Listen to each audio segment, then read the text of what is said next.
بانو اور رانو نام کی دو لڑکیاں تھیں۔ وہ دونوں اچھی سہیلیاں تھیں۔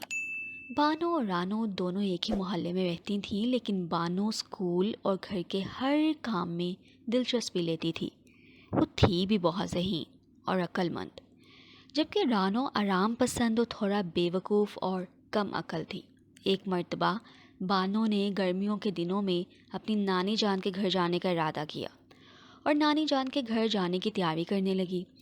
راستے میں اسے ایک گائے ملی۔ گائے نے کہا، بیٹی، میرے آس پاس جو گوبر ہے اسے صاف کر دو تاکہ میں آرام سے بیٹھ سکوں۔ رانو نے گوبر صاف کر دیا اور آگے بڑھنے کے بعد ایک برگد کا پیڑ ملا۔ پیڑ نے کہا، بیٹی، میرے پاس جو سوکھے پتے پڑے ہیں انہیں صاف کر دو، لوگ میرے سائے میں بیٹھ کر گندگی پھیلا جاتے ہیں۔ بانو نے سوکھے پتے صاف کر دیے۔ اب وہ آگے بڑھنے لگی۔ تبھی اسے ایک پتھر ملا۔ اس نے کہا، بیٹی، یہاں میرے چاروں طرف جو ٹکڑے پڑے ہیں انہیں صاف کر دو۔ بانو نے اسے صاف کر دیا اور وہ اپنی نانی جان کے گھر پہنچ گئی۔ وہاں جا کر اس نے اپنی بری نانی جان کے کاموں میں ہاتھ بٹایا۔ جب بانو اپنے گھر واپس آنے لگی تو اس کی نانی جان نے اسے بہت سارے تحفے دیے۔ واپس آتے وقت اسے وہی پتھر ملا جس کے چاروں طرف ٹکڑوں کی بجائے سونے کے اینٹ پڑی ہوئی تھی۔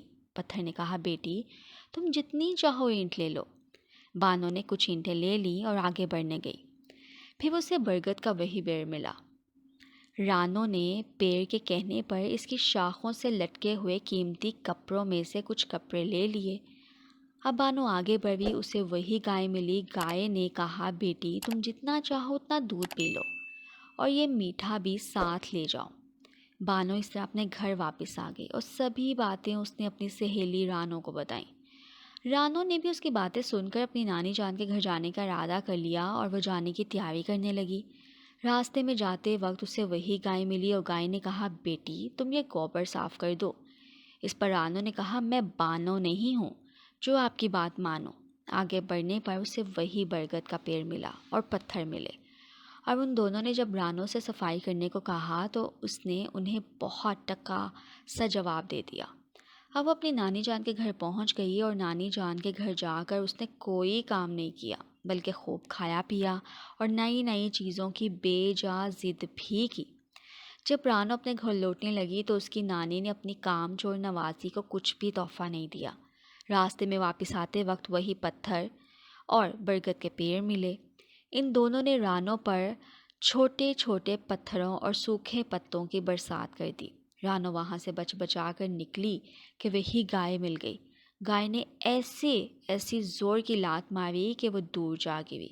اب اس طرح اسے بہت زخم آئے اور وہ زخمی حالت میں اپنے گھر پہنچ گئی۔ اس لیے کہا جاتا ہے کہ دوسروں کے کام آنا اچھی بات ہے۔